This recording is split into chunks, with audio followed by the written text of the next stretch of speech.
Bon, alors là, nous allons faire un houmous de pois chiches. Alors, il nous faut 300 g de pois chiches égouttés. Je m'en étais déjà servi pour une autre recette, donc il m'en restait 300 g. Donc 300 g de pois chiches que je mets dans le mixeur, auquel j'ajoute alors du thym.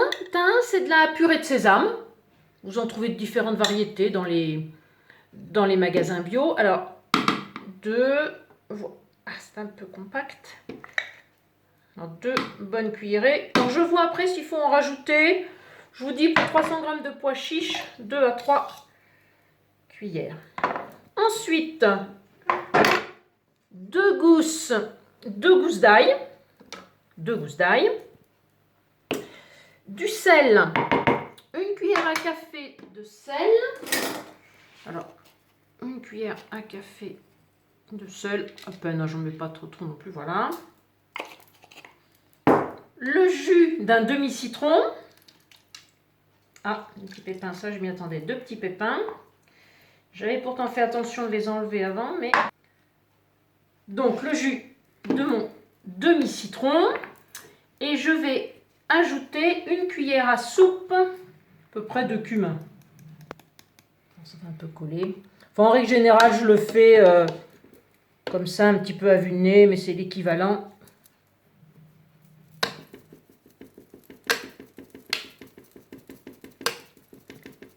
D'une cuillère à soupe de cumin.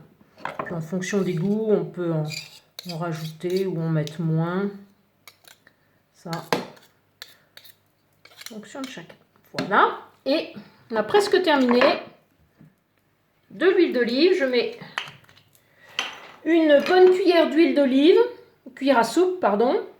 Et je peux en rajouter après, mais on va déjà voir comment ça se passe quand je vais mixer. Et avant de mixer, 2-3 petits tours de moulin à poivre. Et voilà, au mixeur, de manière à obtenir une pâte un peu crémeuse. Enfin, je ne sais pas si vous avez été voir, mais on fait également le houmous de betterave. C'est sympa aussi.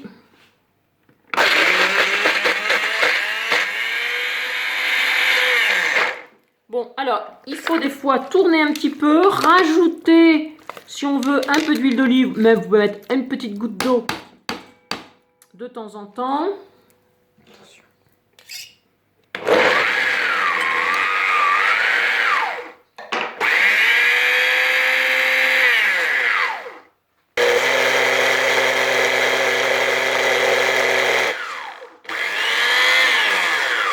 Voilà, on mélange un peu, donc des fois...